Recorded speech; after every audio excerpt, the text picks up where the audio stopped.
இயேசு கிறிஸ்துவின் நாமத்தினாலே சத்தியநேர நிகழ்ச்சிக்கு உங்களை அன்புடன் வரவேற்கிறோம். கடந்த வாரத்திலும் நாம் எபிரேயர் 5ஆம் அதிகாரத்தை நாம் பார்த்து கொண்டிருந்தோம். 5ஆம் அதிகாரத்திலே நாம் பெற்ற ரட்சிப்பு நித்திய ரட்சிப்பு என்று பார்த்தோம். 1ஆம் அதிகாரத்திலே அவர் உட்கார்ந்தார், சுத்திகரிப்பை உண்டு பண்ணி. 2ஆம் அதிகாரத்திலே ஆபிரகாமின் சந்ததிக்கு கை கொடுத்தார். இயேசு கிறிஸ்துவின் தெய்வத்துவம், இயேசு கிறிஸ்துவனுடைய மானிடத்துவம் ரெண்டையும் அவர் பேலன்ஸ் பண்ணி கொண்டு வந்து நாமே அவருடைய வீடு என்று 3ஆம் அதிகாரத்திலே பதிவு செய்கிறார். 4ஆம் அதிகாரத்திலே இந்த இளைப்பாறுதலை நாம் பிரவேசிக்க வேண்டும். அது மாத்திரமல்ல, நாம் பெற்ற ரட்சிப்பு அது நித்தியமான ரட்சிப்பு, அதை யாருமே அழிக்க முடியாது அப்படி என்று நாம் பார்த்தோம். ஆனால் நம்முடைய வாழ்க்கையில் ஒரு கசப்பு வரும்போது அதை பிசாசு திருடுகிறான், அவன் ஆக்டிவேட் ஆக காரணமாகிறது என்று பார்க்கிறோம். ஆனால் அதை நாம் கண்டுபிடிக்கக்கூடிய அந்த நித்திய ஆவியானவருடைய அந்த துணையோடு நம் ஜாக்கிரதையாக இருக்கும்போது, அந்த நீதியின் வசனத்திலே நமக்கு ஒரு பழக்கம் வரும்போது, நாம் நம்முடைய வாழ்க்கையை இழந்து போகாதபடி, ரட்சிப்பை இழந்து போகாதபடி நாம் பிரயாசப்படுகிற நபர்களாய் மாறிவிடுகிறோம். இந்த 6ஆம் அதிகாரத்தில் ஒரு கீவேர்டு என்ன அப்படின்னா, 7வது வசனத்தில் இருக்கு. எப்படி எனில் தன்மேல் அடிக்கடி பெய்கிற மழையை குடித்து தன்னிடத்தில் பயிரிடல் கேட்ட பயிரை முளைப்பிக்க நிலமானது தேவனால் ஆசீர்வாதம் பெறும். 6ஆம் அதிகாரத்திலே ஒரு கீவேர்டு என்னென்னா ஆசீர்வாதம். அது என்ன ஆசீர்வாதம்? 13-14 இருக்குது. ஆபிரகாமுக்கு தேவன் வாக்குத்தத்தம் பண்ணின போது ஆணையிடும்படி நம்மிலும் பெரியவர் ஒருவரும் இல்லாதபடியினாலே தமது பேரிலே தானே ஆணையிட்டு, நிச்சயமாக நான் உன்னை ஆசீர்வதிக்கவே ஆசீர்வதித்து உன்னை பெருகவே பெருக பண்ணுவேன் என்றார். அடிக்கடி நம்ம அநேக செய்திகள், பிரசங்கங்கள் ஆசீர்வாதம்னு கேட்கும்போது சில நேரம் நம்ம மெத்த படித்த மேதாவிகள் மாதிரி இதெல்லாம் எங்களுக்கு வேண்டியதில்லைன்னு நினைக்கும். அது தவறு. இன்றைக்கி ஆவியானவர் உங்கள் கண்களை திறக்க வேண்டும் என்று நான் விரும்புகிறேன். இந்த செய்தியை நீங்கள் சற்று உட்கார்ந்து கவனிக்க வேண்டும். வேத புஸ்தகம் நாம் பணக்காரர்களாய் இருக்க வேண்டும் அல்லது பணக்காரர்களாய் இருப்பது பாவமானது என்று ஒரு இடத்துலையும் போடலை. நீங்கள் நல்லா ஞாபகம் வச்சுக்கிட்டீங்க. பண ஆசை தான் இருக்கக்கூடாதுன்னு போட்டிருக்கு.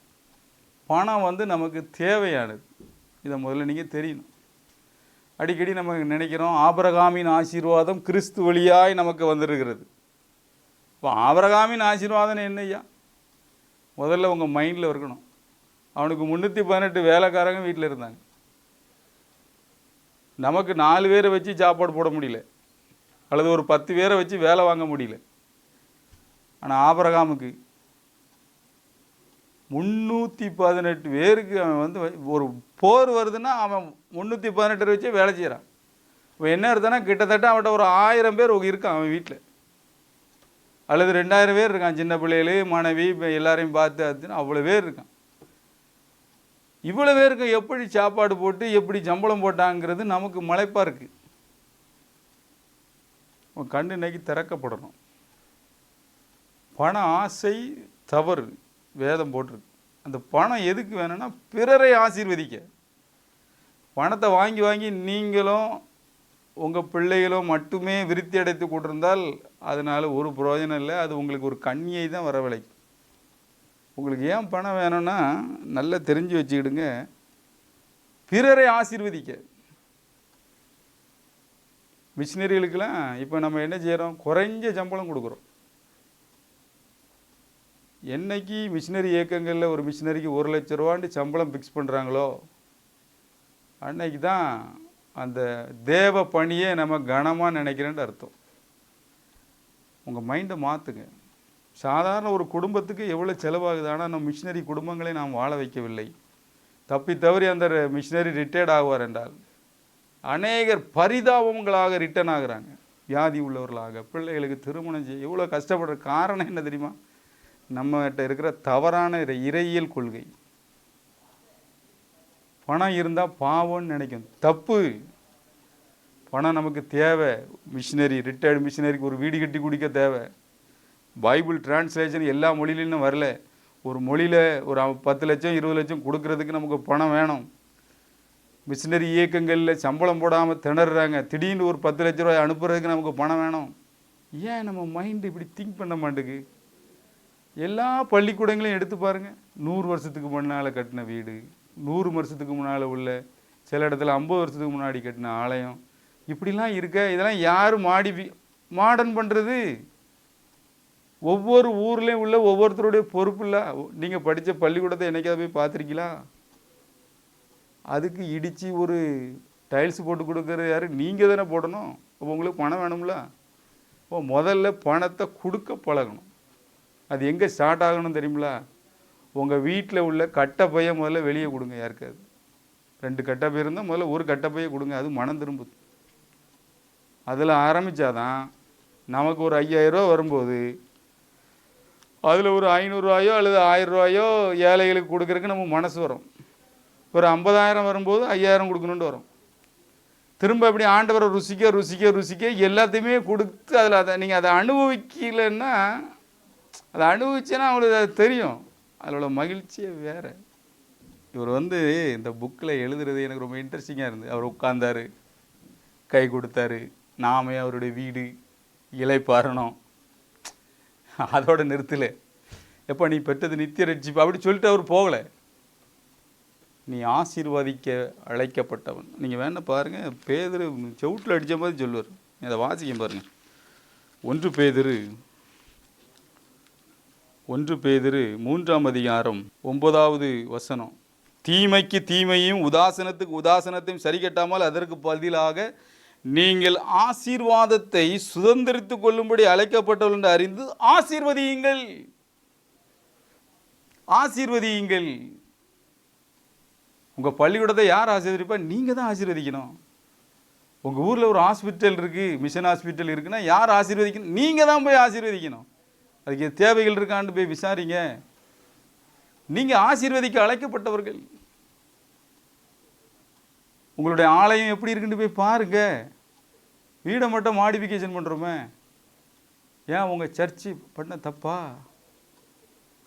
ஆண்டவரே ஆசீர்வதிச்சிருக்காரு. அவன் படுத்து கிடக்கான் தாவீது, தூக்கம் வர மாட்டுக்கு. சரி, நான் இவ்வளோ பெரிய அரண்மனையில் இருக்கேனே, ஆண்டவர் இப்படி இருக்காரு. தாட்டை பார்த்தீங்களா? தாவீதின் குமாரன் என்று சொல்ல அவர் வெட்கப்படலை.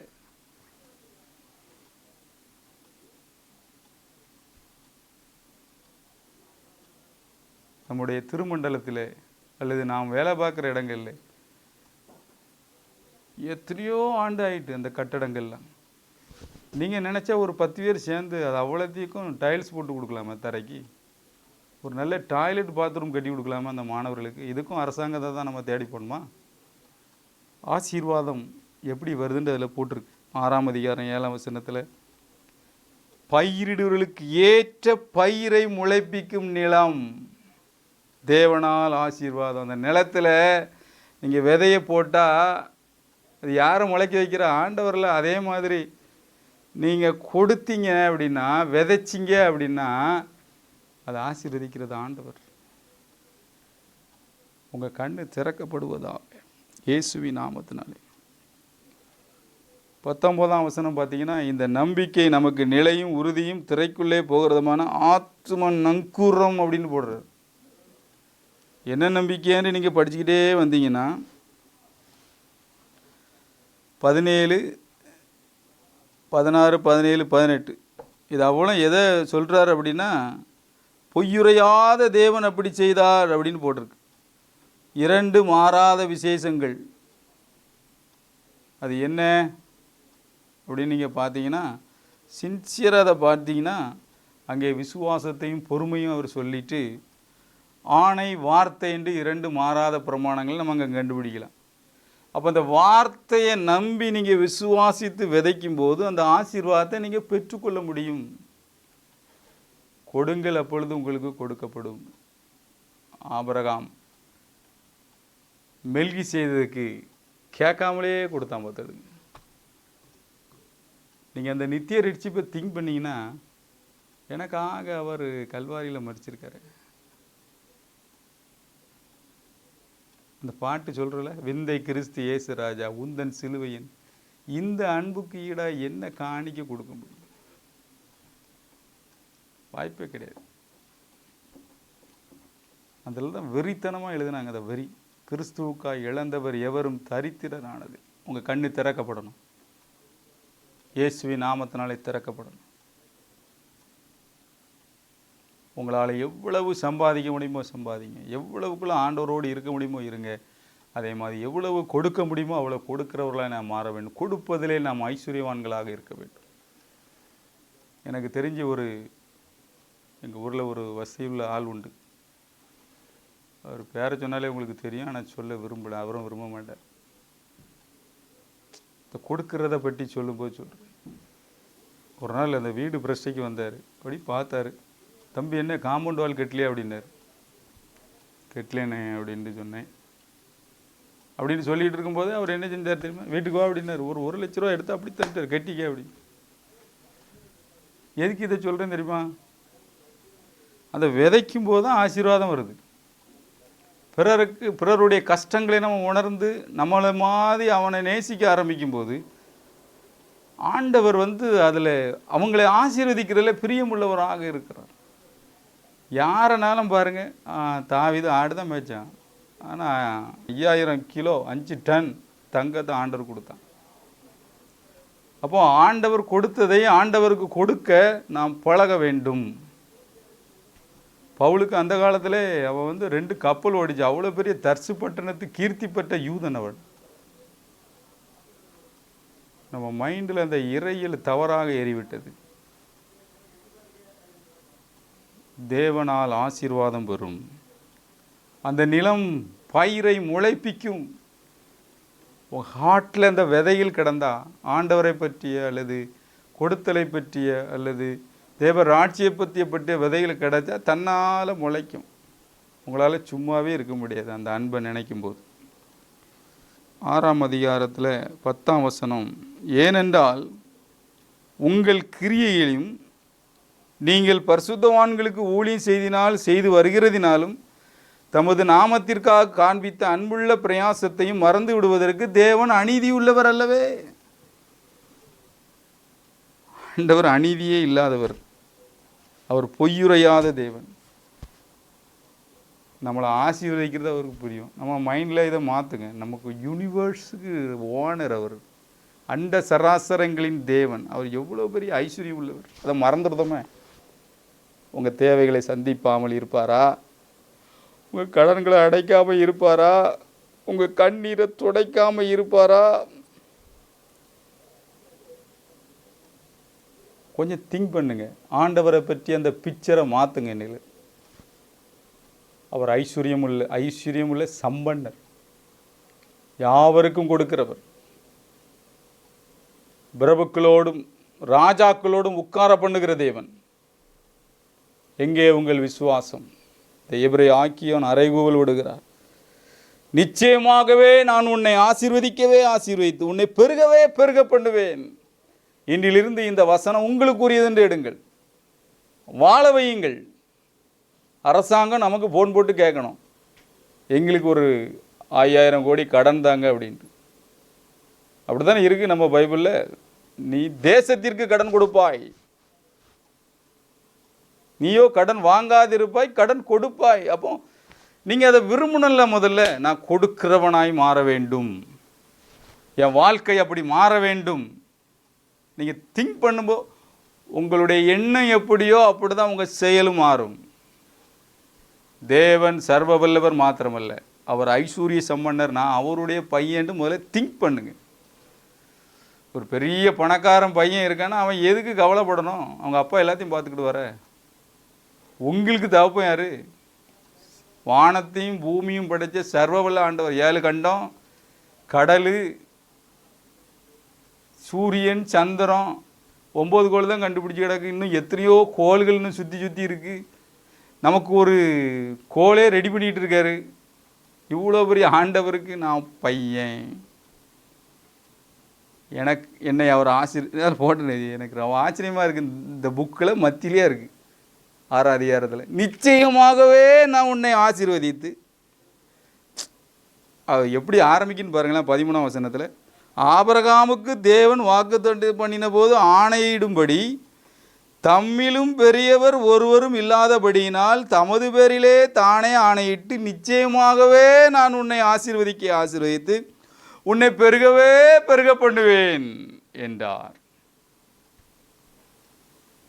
அவரே கூப்பிட்டு உன்னை நான் ஆசீர்வதிக்கப்பா அப்படிங்கிறார். அதான் கிருபை அப்படிங்கிறது. தகுதி இல்லாதவங்களுக்கு அவர் அழுகிற தயவு இன்றைக்கும் அது அப்படி தான் இருக்குது. நான் பாவியாக இருக்கும்போது நம்மளை தூக்கி எடுக்காரு, கரெக்ட் பண்ணி உடனே பெரிய ஆளாக்குறப்பாங்க. இதுக்கு மேலே அந்த அன்பை எங்கே போய் சொல்கிறது? விந்தை கிறிஸ்து இயேசு, இந்த சிலுவையின் மேன்மை, இந்த அன்புக்கு ஈடாக என்ன செய்ய முடியும்?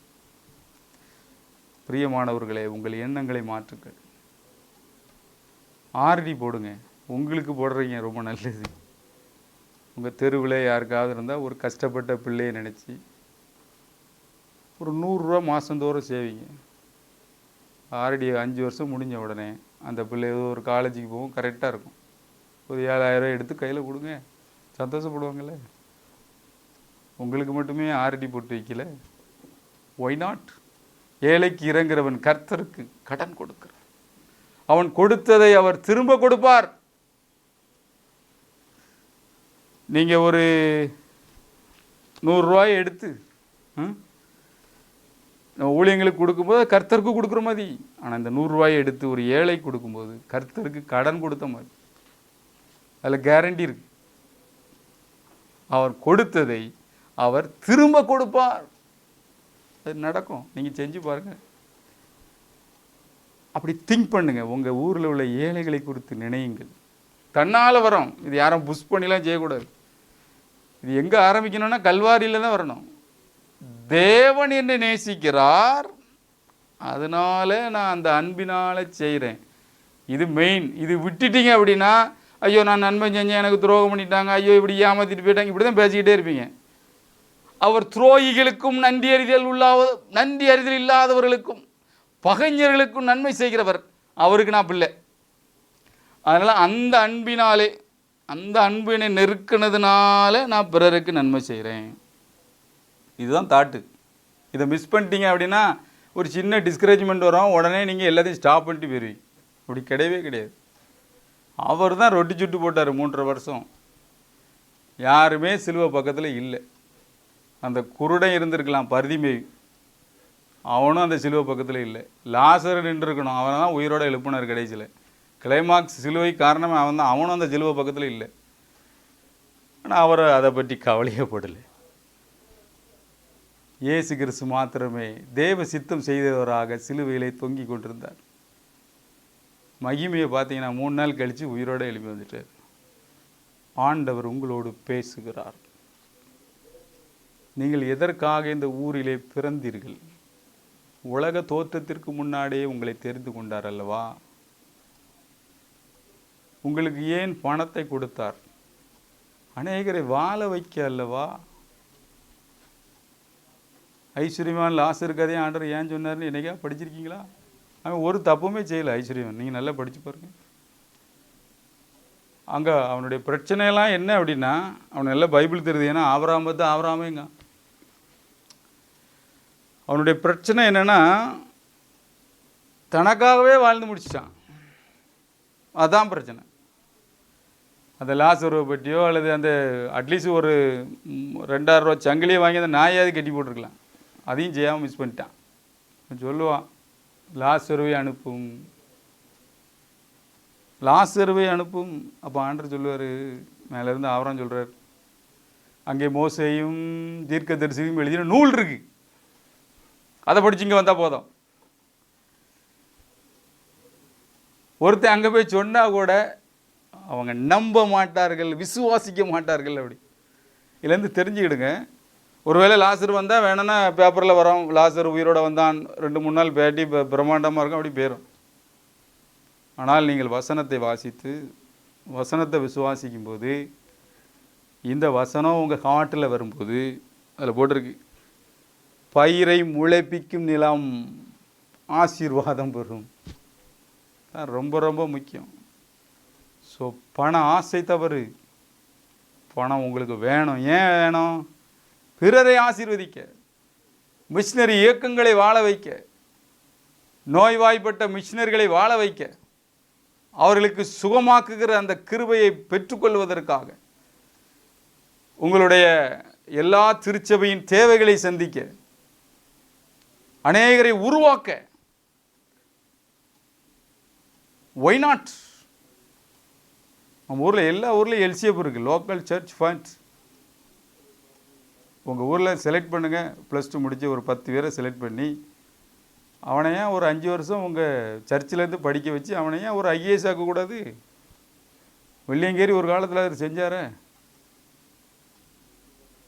20 வருஷம் நம்ம இதை செய்து விட்டால், ஒவ்வொரு சபையும் 10 பேரை எடுத்து படிக்க வைத்து விட்டால், 20 ஆண்டுகளிலே இந்தியாவெங்கும் தேவனை அறிந்த, தேவனுக்கு பயந்த, ஆவியினால் நிரப்பப்பட்ட யோசேப்பு, தானியேல்களை நாம் ஆங்காங்கே நாம் வைப்போம் என்றால் தேசம் தேவனை அறியும். அல்லேலூயா. தரிசனத்தை இழந்து நாம் வாழ்ந்து கொண்டிருக்கிறோம். நீங்கள் அறிவித்து பாருங்கள். சபையிலே நாம் இப்படி ஒரு திட்டம் வைத்து கமிட்டியாகவே உட்காந்து டிசைட் பண்ணுங்க. ஒரு குவாலிஃபிகேஷன் வச்சு எடுங்க 10 பேரை. அவனை ஆறாப்புலேருந்தே மோட்டிவேட் பண்ணுங்க. டேய், நீ இந்த தேசத்தில் தலை சிறந்த தலைவனாக வர வேண்டும். ஒருவேளை அவனுக்கு அதில் பிரியம் இல்லைன்னா அதை பிரிங்க. சரி, நீ ஒரு 5 பேர் குருவானவரவா, நீ 5 பேர் IAS ஆகு, நீ 5 பேர் IPS ஆகு, நீ 5 பேர் நம்ம பாராளுமன்றத்தில் வேலை செய்கிறவனவா. ஃபுல்லாக அப்படியே ஃபோக்கஸ் பண்ணி பாருங்கள். 10 இயர்ஸ் 20 இயர்ஸ் சபையில் இதுக்குண்டே தனியாக கண்டிப்பாக எல்லாரும் ஊர்லேயும் எங்கள் கட்டடம் இருக்குது. அந்த கட்டடத்தில் அவனை வந்து ராத்திரி படிக்க வைங்க, அவனுக்கு ராத்திரி சோத்தை போடு, அவனுக்கு ராத்திரி ஏதாவது போடுங்க ஒரு டிஃபனை. 10 பேருக்கு சாப்பாடு போடலாம், நம்ம கெட்டே போக மாட்டோம். சோறு போட்டு அவனை பாருங்கள், ஒரு 10 மணி வரை அவனை நல்லா ட்ரெயினப் பண்ணுங்க. அதுக்காகவே செலவு பண்ணுங்க. அப்படி வைக்க வைக்க வைக்க வைக்க ஒவ்வொரு சேகரத்திலிருந்து, ஒவ்வொரு சபையிலிருந்து, ஒவ்வொரு சபை மன்றத்திலிருந்து, முழு திருச்சபையிலிருந்து தேசத்தை ஆசீர்வதிக்கக்கூடிய ஜனங்களையும் அதிகாரிகளையும் நாம் பிறப்பிக்கிறவர்களாக இருந்திருக்க வேண்டும். ஏனென்றால் அவருடைய வாக்கு மாறாதது. நான் உன்னை ஆசீர்வதிக்கவே ஆசீர்வதித்து உன்னை பெருகவே பெருக பண்ணுவேங்கிறார். இது யாருக்குரியது? நமக்குரியது அல்லவா? நாம் தானே தேசத்திற்கு கடன் கொடுக்க வேண்டும். அவங்க ஃபோன் பண்ணும்ல, உங்கள் சபையில் எத்தனை பேர் இருக்காங்க, வாங்க என்கிட்ட அனுப்பி விடுங்க. என் கம்பெனிக்கு 10 MD வேண்டியிருக்கு, 10 மேனேஜர் வேண்டியிருக்கு, உண்மையில் வேண்டியிருக்கு. தேசம் மாத்திரமில்ல, அமெரிக்காவிலேருந்து கேட்பாங்க, ரஷ்யாவிலேருந்து கேட்பாங்க. ஏன் அந்த சபையிலேருந்து ஆளெடு. அவன் படிப்பில் மாத்திரம் இல்லை, அவன் ஸ்பிரிட்டிலே சொல்கிறான். அவன்கிட்ட ஒரு தீர்க்க தரிசன ஆவி இருக்கு, தீர்க்க தரிசனத்திலே சொல்லிடுறான் என்ன நடக்கும் இந்த தேசத்துலன்னு.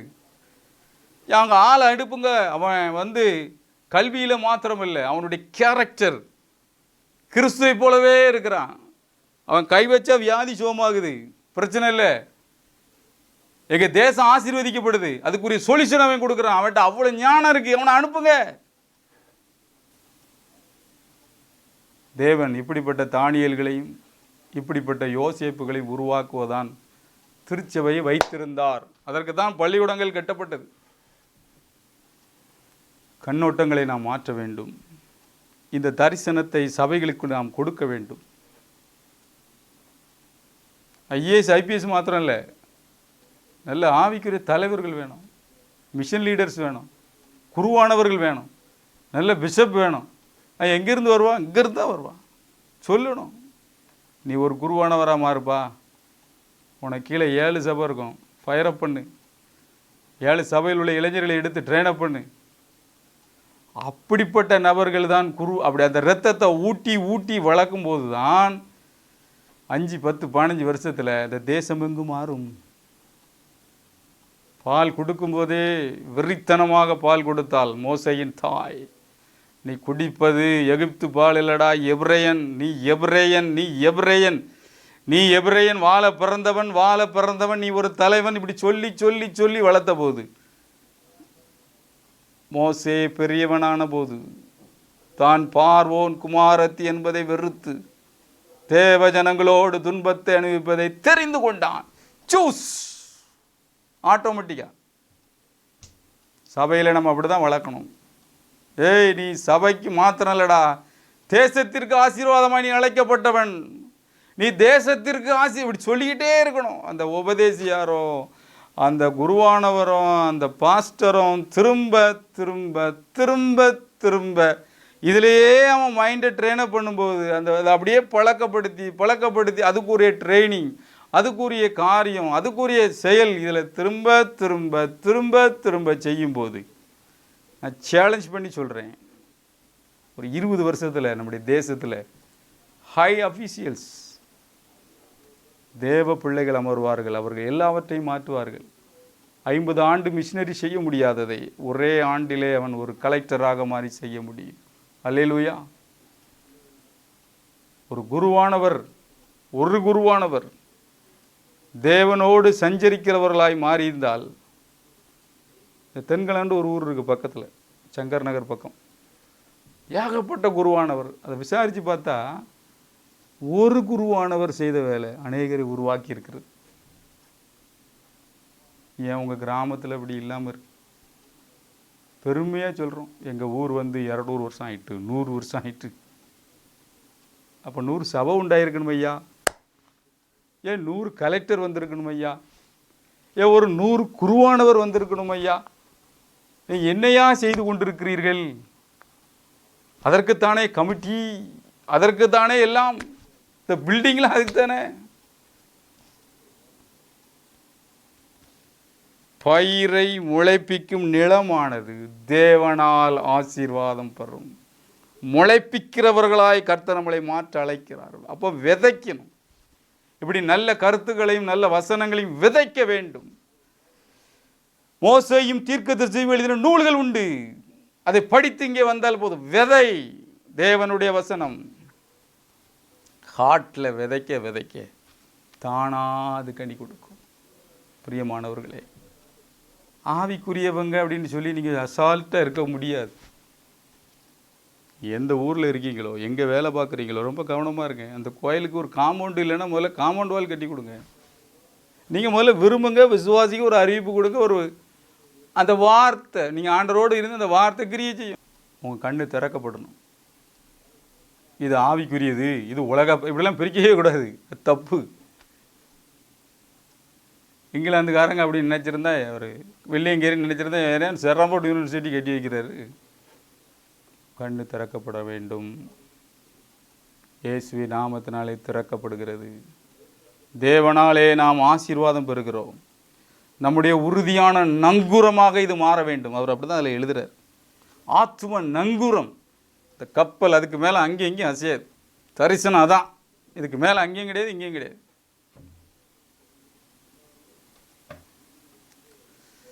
பொய்யுரையாத தேவன். ஸோ நாம் ஆசீர்வாதத்தை சுதந்திரிக்க அழைக்கப்பட்டவர்கள், மறந்துடவே கூடாது. 11ஆம் வசனத்தில் அப்படி தான் இருக்குது. 6:11, நீங்கள் அசதியாயிராமல் வாக்குத்தத்தமான ஆசீர்வாதங்களை விசுவாசத்தினாலும் நீடிய பொறுமையினாலும் சுதந்திரித்துக் கொள்கிறவர்களை பின்பற்றுகிறவர்களாயிருந்து நாம் சுதந்திரித்துக் கொள்கிறவர்கள்.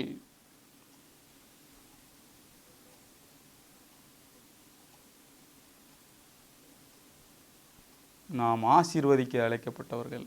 அதனால தான் நம்ம ஊர் ஜனங்கள் பொள்ளாச்சிலேயோ கோயம்புத்தூர்லேயோ மெட்ராஸ்லேயோ பாம்பேலோ எங்கே இருந்தாலும் சரி, அங்கே போய் ஒரு ஆலயம் கட்டுவாங்க, ஒரு பள்ளியிடம் கட்டுவாங்க. யாரெல்லாம் பிஸ்னஸ் பண்ணி இதெல்லாம் செய்து கொண்டு இருக்கிறானோ அவன் ஒரு நாளும் சோட போக மாட்டான். சேலஞ்ச் பண்ணி உங்களுக்கு சொல்கிறேன், அவன் பிஸ்னஸ் ஒரு நாளும் பேக் ஸ்லைடிங் ஆகாது. ஏனென்றால் அவன் தேவனை கனப்படுத்துகிறான். பணம் வந்தாச்சுன்னா இன்னொரு சர்ச்சு கட்ட பணம் கொடுத்துருதான், இன்னொரு திருச்சபை உண்டாக்குறவன் தீவிரப்படுகிறான்.